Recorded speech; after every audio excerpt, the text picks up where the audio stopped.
Good morning, students and my dear friends. Today is 4th of October 2022, Tuesday.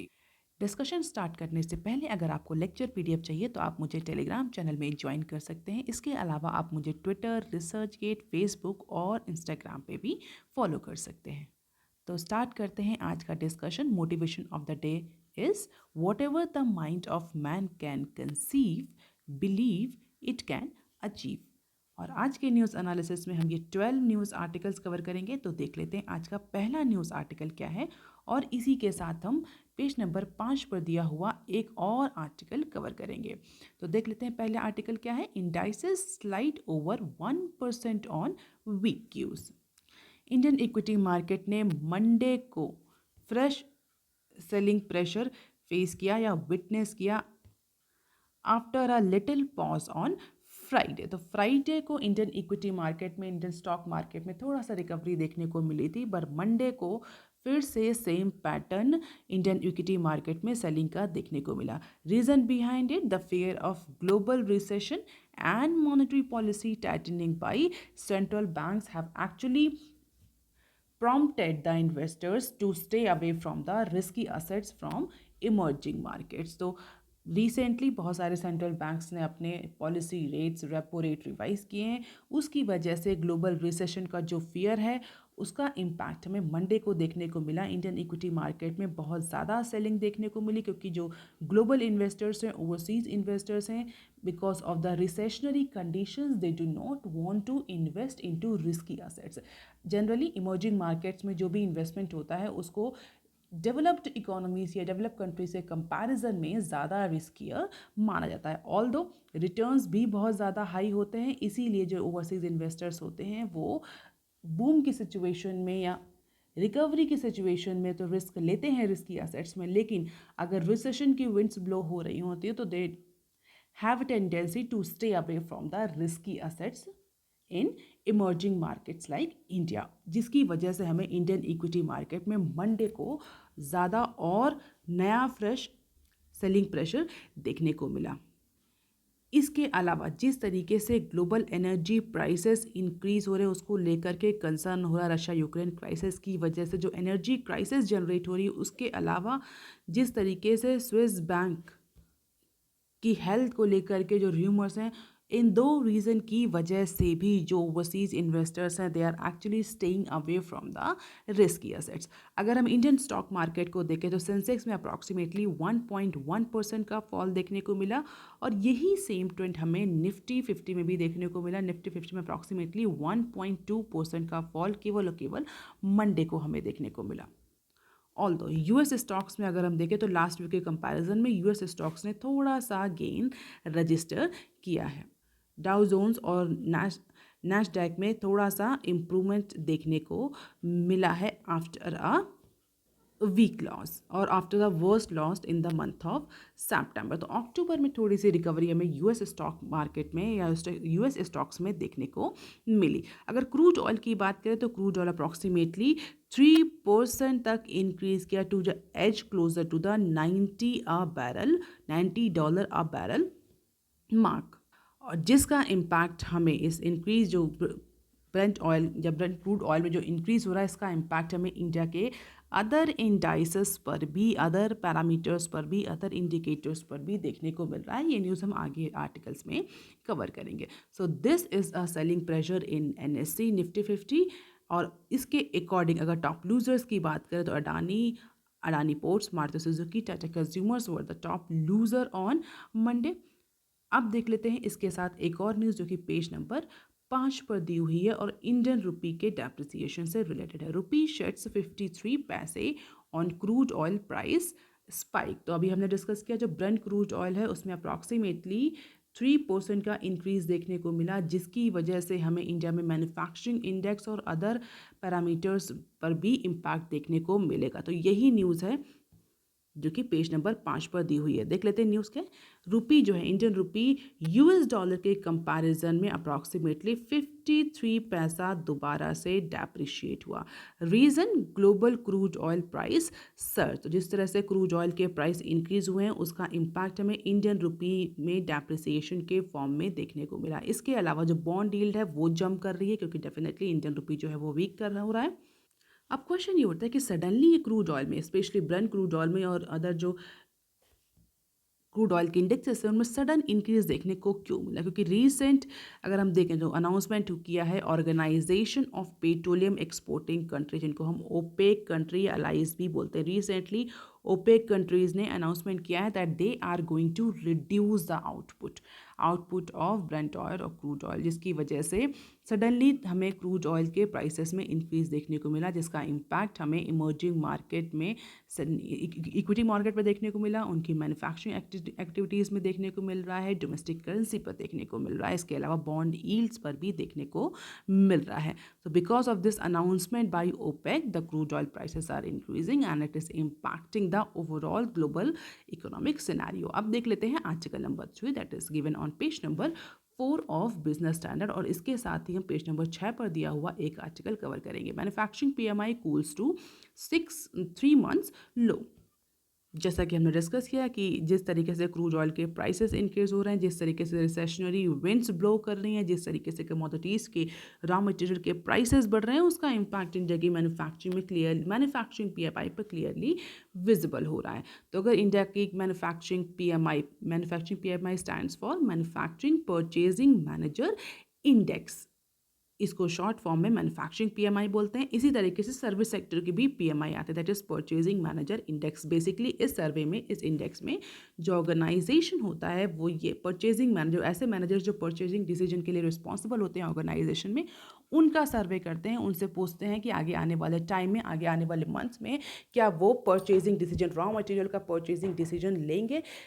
और वो कब raw material का purchasing decision लेते हैं मैनेजर? जबकि इकोनॉमी में डिमांड होती है, जब उन्हें प्रोडक्शन करना होता है, तो उनके इस सर्वे के बेसिस पर PMI इंडेक्स पब्लिश करी जाती है। और 2 ऑर्गेनाइजेशन पब्लिश करते हैं, S&P जो है वो ग्लोबल लेवल पे करता है और इंडिया में INS मार्केट करता है। तो जो IHS मार्केट की जो इंडेक्स होती है that is only for domestic for India, जबकि S&P होता है जो वो मोस्ट ऑफ द कंट्रीज़ के लिए उनकी परचेजिंग मैनेजर इंडेक्स को डेवलप करता है। तो जो ये न्यूज़ है ये S&P ग्लोबल की जो रिपोर्ट है, जो उसकी PMI है उस पर है, और इसके रिपोर्ट के अकॉर्डिंग और S&P manufacturing purchasing manager index के अकॉर्डिंग इंडिया की जो मैन्युफैक्चरिंग रही है वो सितंबर में पिछले 3 महीनों के लोवेस्ट पॉइंट पर पहुंच गई है। So in the month of September, India's PMI, manufacturing PMI dipped to 3 months low. लेकिन अगर हम इसे ग्लोबल हेडविंड्स और ग्लोबल सिनेरियो और रिसेशनरी फियर्स को देखते हुए, की सिचुएशन को देखते हुए डेवलप इकोनॉमी से कंपेयर करें तो उसके कंपैरिजन में इंडिया का जो आउटपुट है अभी भी रोबस्ट है। तो डेवलप कंट्रीज के कंपैरिजन में इंडिया का जो मैन्युफैक्चरिंग PMI है that is better than the maximum countries. लेकिन फिर भी in comparison to the month wise data, India का जो PMI है वो अपने अगस्त मंथ से स्लिप कर गया है। तो 56.2% मैन्युफैक्चरिंग PMI था अगस्त के मंथ में, जो कि सितंबर में डिक्रीज होकर के 55.1 रह गया। और हम सभी जानते हैं कि 50 से ऊपर का PMI इट मीन्स एक्सपेंशन, 50 से नीचे का PMI इट मीन्स कॉन्ट्रैक्शन। और जितना ये 50 से ऊपर जाता है PMI उतना हम ये समझते हैं कि जो हमारा परचेजिंग मैनेजर इंडेक्स है वो इंक्रीज़ हो रहा है, उतनी हमारी इकोनॉमिक एक्टिविटीज़ बढ़ रही हैं। तो सितंबर में जो S&P ग्लोबल का मैन्युफैक्चरिंग परचेजिंग मैनेजर इंडेक्स था वो 56.2 था, जो कि सितंबर में रिड्यूस होकर के 55.1 रह गया। और इसका जो रीज़न है that is overall the impact on demand in both level, international as well as the domestic clients.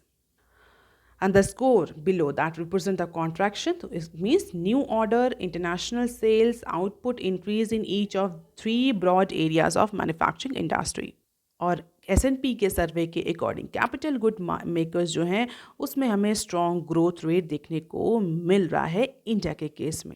इसके अलावा जो रिटेल इन्फ्लेशन है, जिस तरह से इन्फ्लेशन बढ़ रही है सीपीआई, उसका इम्पैक्ट भी सितंबर की पीएमआई पर है। इसी वजह से थोड़ा पीएमआई में डाउन देखने को मिला, क्योंकि रॉ मटेरियल कमोडिटीज़ जो हैं वो कॉस्टली हो रहे हैं। कॉस्टली हो रहा है तो इसका मतलब डिमांड भी कम हो रही है। Apart from it, companies are also producing less. तो इन्फ्लेशन की वजह से, ग्लोबल रिसेशन की वजह से, हेडविंड्स जो ग्लोबली ब्लो कर रही हैं रिसेशन की, उन सब की वजह से सितंबर के मंथ में ये जो मैन्युफैक्चरिंग पीएमआई है ये डाउन हुआ है as per S&P global. This is a growth graph 55.3 in the month of January 2022, जो कि सितंबर 2022 तक भी 55.1 ही है, यानी हमारा प्री कोविड लेवल अभी हम अचीव नहीं कर पाए हैं। इसी के साथ हम एक और क्लिप भी देख लेते हैं, एक और न्यूज़ आर्टिकल भी देख लेते हैं, जो कि नेक्स्ट पेज नंबर 6 पर दिया हुआ, और ये भी वर्ल्ड जो मैन्युफैक्चरिंग एक्टिविटीज़ है उससे ही रिलेटेड है।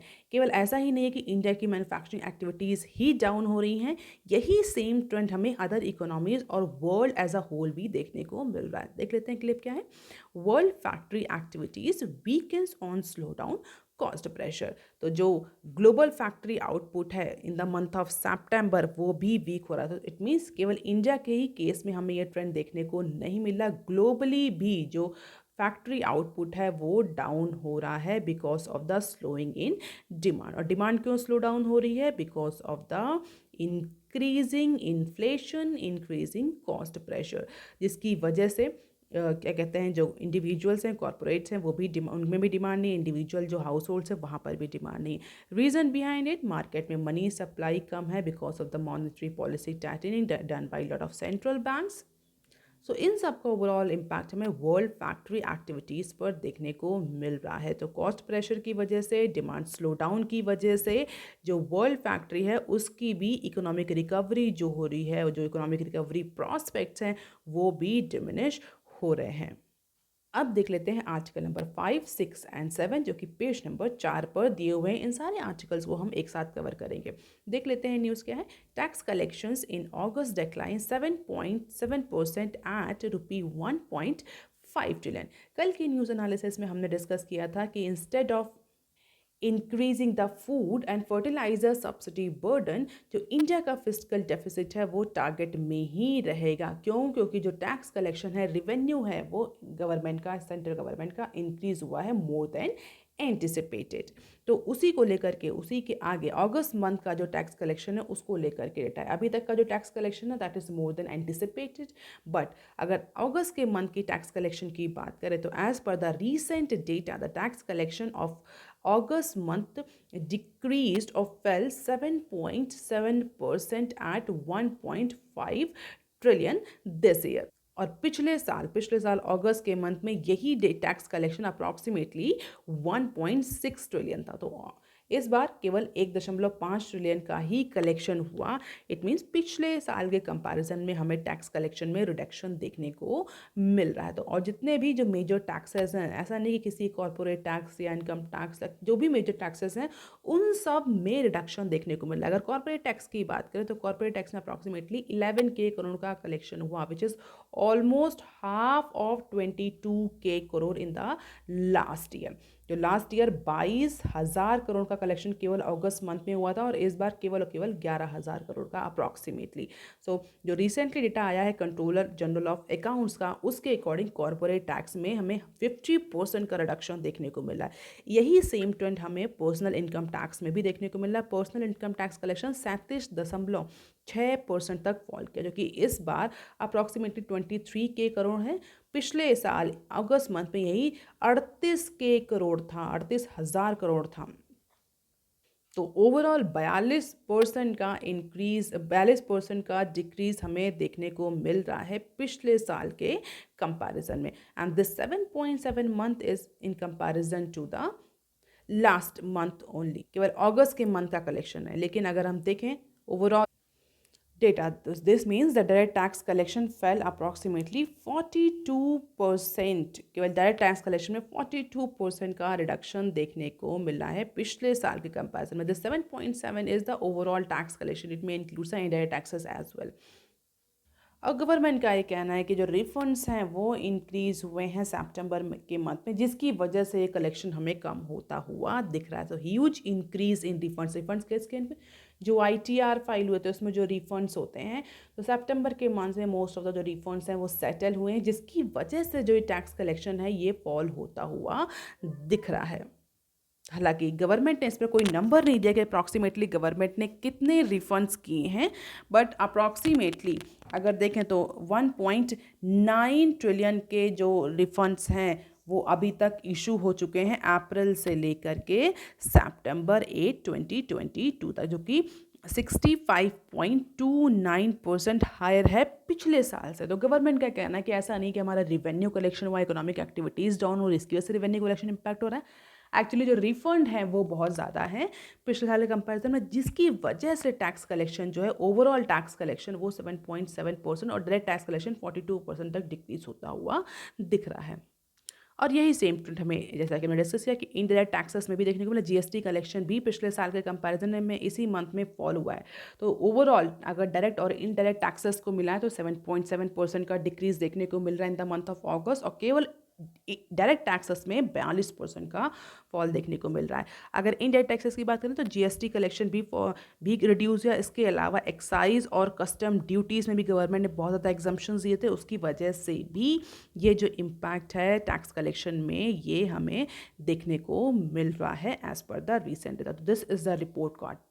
Corporation tax, personal income tax, union excise duty, custom duty, overall tax collection and centre GST। तो हम देख सकते हैं ये पिछले साल का डेटा है और ये इस साल का डेटा है, और अप्रॉक्सीमेटली हर डोमेन में निगेटिव ही, इट मीन्स पिछले साल के कंपैरिजन में कम कलेक्शन हुआ है, चाहे वो डायरेक्ट टैक्स हो चाहे वो इनडायरेक्ट टैक्स हो।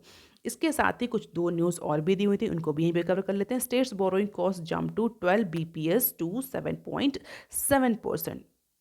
So the average cost of market borrowing for states for central government increased by 12 basis point और increase होकर के approximately 7.77% तक पहुंच गई है on the first day of this week, that is Monday. तो ये थर्ड कॉन्जिक्यूटिव वीक में ये हमें कॉस्ट ऑफ बोरोइंग में इंक्रीज देखने को मिल रहा है। ओवरऑल अगर हम बात करें पास्ट 3 वीक्स में तो अप्रॉक्सीमेटली 31 BPS का इंक्रीज हमें कॉस्ट ऑफ बोरोइंग्स में देखने को मिल रहा है सिंस लास्ट 3 वीक्स। और इसके साथ एक और न्यूज़ हम डिस्कस कर लेते हैं। Coal production rises 12% in September to 58 MT। बहुत टाइम से इंडिया में कोल की क्राइसिस चल रही थी, जिसकी वजह से पावर क्राइसिस को लेकर के बहुत ज़्यादा रिस्क था। लेकिन as per the recent data सितंबर के मंथ में जो इंडिया का कोल प्रोडक्शन है वो 12% तक इंक्रीज हो गया। तो जो इंडिया का जो कोल आउटपुट है वो अप्रॉक्सीमेटली 51.72 MT था पिछले साल, जो कि इस बार इंक्रीज होकर के 57.93 MT हो गया है इन द मंथ ऑफ सितंबर। तो कैप्टिव माइंस, कोल इंडिया, लगभग हर केस में हमें कोल प्रोडक्शन में ग्रोथ रजिस्टर हो रही थी। डेफिनेटली आपको ये नंबर याद करने की ज़रूरत नहीं, बट यस सितंबर के मंथ में इस बार कोल प्रोडक्शन इंक्रीज हुआ है। ऑल्दो जो हमारा टैक्स कलेक्शन है वो फॉल कर रहा है, कॉस्ट ऑफ बोरोइंग गवर्नमेंट की वो भी इंक्रीज हो रही है। इसके साथ ही एक और न्यूज़ है, वो भी हमें कवर कर लेते हैं। India's 2022 GDP growth to decline 5.7% UNCTAD। अभी हमने पिछली न्यूज़ में इतने सारे इंडिकेटर्स के बारे में डिस्कस किया कि जो गवर्नमेंट की कॉस्ट ऑफ बोरोइंग इंक्रीज़ हो रही है, जो मैन्युफैक्चरिंग एक्टिविटीज़ हैं वो स्लो डाउन हो रही हैं, जो टैक्स कलेक्शन है वो स्लो डाउन हो रहा है। इसके अलावा जो बेंचमार्क इंडाइसेस हैं उसमें भी फॉल देखने को मिल रहा है। इंडियन रुपी जो है वो भी डेप्रिशिएट कर रहा है, जो बॉन्ड यील्ड है वो भी कंटिन्यूसली इंक्रीज़ हो रही है। इन सब का इम्पैक्ट डेफिनेटली इंडिया की GDP पर देखने को मिलेगा ही मिलेगा, और उसी को लेकर के जो UN एजेंसी है उसने प्रोजेक्ट किया है मंडे को कि इंडिया की जो इकोनॉमिक ग्रोथ है वो अप्रॉक्सीमेटली 5.7% रहेगी इस साल। Mind it student, this is the calendar year, not the financial year. तो 5.7% की ग्रोथ रेट डिक्लाइन, या बोल सकते हैं 8.2% से 5.7% तक का डिक्लाइन की। जो पहले ग्रोथ प्रोजेक्शन था वो 8.2 था इस ईयर के लिए, जो कि अब यूएन एजेंसी ने रिड्यूस करके 5.7 कर दिया। और उसका सीधा रीज़न जो ग्लोबल इकोनॉमिक सिनेरियो चल रहा है because of the Russia Ukraine crisis, उसकी वजह से जो फाइनेंसिंग कॉस्ट है वो बढ़ रही है, पब्लिक एक्सपेंडिचर वीक हो रहा है, डिमांड वीक हो रही है, मैन्युफैक्चरिंग एक्टिविटीज़ जो हैं वो वीक हो रही है, इन्फ्लेशन कंटिन्यूसली बढ़ रही है।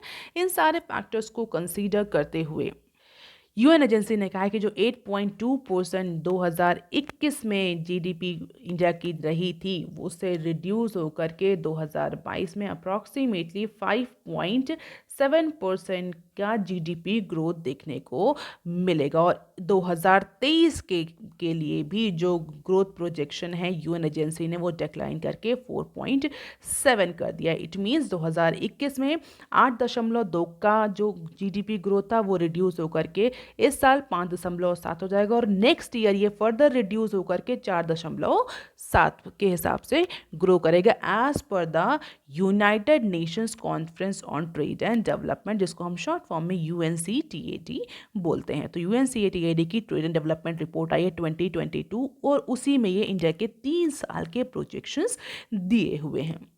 ऑल्दो ये भी बोला गया है कि G20 कंट्रीज में India will be the strongest country in the this particular grouping, क्योंकि सप्लाई चेन जो डिसरप्शंस हैं वो थोड़े से ईज आउट होंगे इंडिया में जो डोमेस्टिक डिमांड है वो टर्न होगी, जिसकी वजह से थोड़ा सा डेफिसिट जो है वो रिड्यूस होगा और ग्रोथ जो है वो एसिलरेट करेगी as per this report.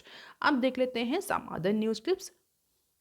Process call off India's largest fintech M&A deal. तो इंडिया की जो लार्जेस्ट, यहाँ बोल सकते हैं biggest merger and acquisition deal होने वाली थी इंडियन फिनटेक स्पेस में, फिलहाल के लिए उसको कॉल्ड ऑफ कर दिया गया है। तो प्रोसेस ने ये डील जो अप्रॉक्सीमेटली 4.7 बिलियन की डील थी ये फिलहाल के लिए टर्मिनेट कर दी। प्रोसेस ये डील किससे कर रहा था? इंडिया में जो लीडिंग पेमेंट एग्रीगेटर कंपनी है, कौन सी? BillDesk. तो बिल डेस्क के साथ जो ये डील होने वाली थी $4.7 बिलियन की, फिलहाल के लिए टर्मिनेट कर दी है प्रोसेस ने। ये कहा जा रहा था कि फिनटेक स्पेस में अभी तक की ये सबसे बड़ी डील होगी। तो जो प्रोसेस है उसमें इंडिया में किस नाम से ऑपरेट करता है? पेयू के नाम से। तो पेयू और बिल डेस्क के बीच में ये डील होने वाली थी, जो कि अगस्त 31, 2021 में अनाउंस करी गई थी, और इस डील को इवन सीसीआई का अप्रूवल भी मिल गया था सितंबर 5 को। और इसके पीछे जो रीज़न है पेरेंट कंपनी ने वही बताया कि certain conditions are not being fulfilled, जिसकी वजह से ये जो एग्रीमेंट है ये ऑटोमेटिकली टर्मिनेट हो जाता है। तो फिलहाल के लिए जो बहुत होपफुल थे पेयू और बिल डेस्क की डील को, वो डील टर्मिनेट हो गई है। अब देख लेते हैं next clip. Credit ratio stay robust in H1 rating agencies. तो कॉर्पोरेट जो है, जब हम बोलते हैं कॉर्पोरेट प्रोफाइल के जो क्रेडिट रेशियो है उसमें थोड़ा सा इम्प्रूवमेंट रिफ्लेक्ट हो रहा है as per the different rating agency. तो क्रिसिल के अकॉर्डिंग इंडिया में जो कॉर्पोरेट प्रोफाइल में जो क्रेडिट रेशियो है which is getting upgraded in the first half of this financial year. First half means इस financial year 23 के फर्स्ट हाफ में जो इंडिया के जो कॉर्पोरेट्स हैं उनका जो क्रेडिट रेशियो है that is improving because of the strengthening domestic demand, higher realisation leading to the better cash flow and continuing debt light balance sheets across sector pushed up this credit ratio. तो जो corporates हैं उनका credit ratio financial year 2019 में 1.68 से increase होकर के financial year 23 के H1 में अप्रॉक्सीमेटली 5.52% तक पहुंच गया है as per the CRISIL report. Reason behind economic U-turn, domestic demand is expected to be resilient. Apart from it, जिस तरीके से गवर्नमेंट इंफ्रास्ट्रक्चर एक्सपेंडिचर को पुशअप कर रही है उसका इम्पैक्ट हमें कॉर्पोरेट्स के क्रेडिट प्रोफाइल, क्रेडिट रेशियो पर देखने को मिल रहा है। बहुत ज़्यादा डिटेल में जाने की ज़रूरत नहीं, but overall for corporate it is a good news. अब देख लेते हैं next clip. UPI transactions hit record ₹11 trillion. So India का जो फ्लैगशिप डिजिटल प्लेटफॉर्म है that is unified payment interface, जिसको हम शॉर्ट फॉर्म में यूपीआई बोलते हैं, उसने सितंबर के मंथ में एक और रिकॉर्ड रजिस्टर किया है ट्रांजैक्शंस में in terms of volume and in terms of value. तो दोनों के ही टर्म्स में, वॉल्यूम और वैल्यू के टर्म्स में सितंबर के मंथ में यूपीआई में रिकॉर्ड ट्रांजैक्शंस हुए as per the recent data release by National Payment Corporation of India. तो एनपीसीआई ने जो डेटा रिलीज किया है उसके अकॉर्डिंग यूपीआई प्लेटफॉर्म ने अप्रॉक्सीमेटली 6.8 बिलियन के ट्रांजैक्शन टैकल किए, सेटल किए इन द मंथ ऑफ सितंबर, और जिनका वैल्यूएशन अप्रॉक्सीमेटली 11.17 ट्रिलियन था। तो सितंबर के मंथ में, केवल सितंबर के मंथ में 6.8 ट्रिलियंस के ट्रांजैक्शन हुए with the valuation of 11.17 trillion. तो वैल्यू और वॉल्यूम दोनों के ही टर्म्स में अगर हम देखें तो